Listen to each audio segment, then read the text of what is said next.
to the online family program coming to you from the Sunshine Coast Health Center.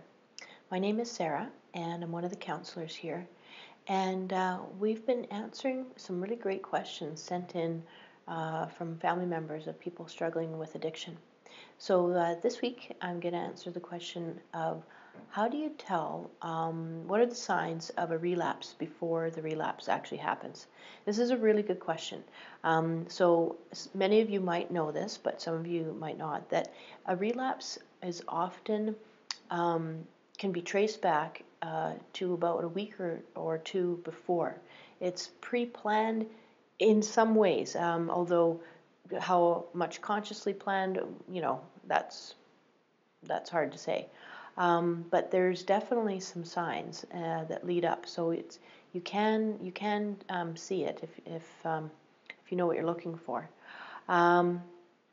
So some of the common signs. I mean, each person is unique, so you have to take into consideration each person's unique situation and what's going on for them. But there are some common signs, and some of those are irritability, isolating, starting to engage in some of the behaviors that they engaged in when they were in their active addiction, such as lying or breaking promises or borrowing money, that kind of thing. So if you start to notice more of these behaviors, it could act as a red flag for you to maybe set some boundaries and protect yourself, right? So one caveat here, though, is that, of course, each person is the author of their own life, and so I don't want to give you this information with you thinking that you need to go and police your loved one, because that, as you probably already know, is not going to work. But just to be able to give them some feedback, gentle feedback around, what's changing in their behavior. So that can be helpful, and also it's also important to know that some of these symptoms can just be part of what we call post-acute withdrawal syndrome, PAWS.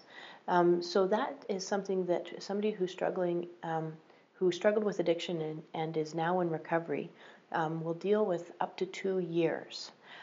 It gets significantly better after 6 months, and then even better after a year, and usually clears up after 2 years. But this can look like irritability and not sleeping well and feeling a bit depressed, and has all sorts of symptoms. I would encourage you to Google that.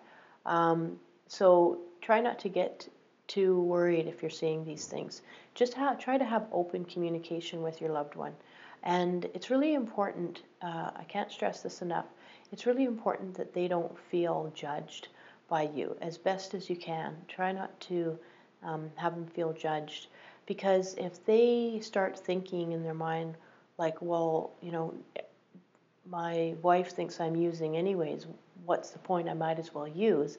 I mean, don't even give them that excuse, right? I mean, it's up to them anyways, but just don't even give them that excuse. Just try to approach it in a way that is open and honest and loving.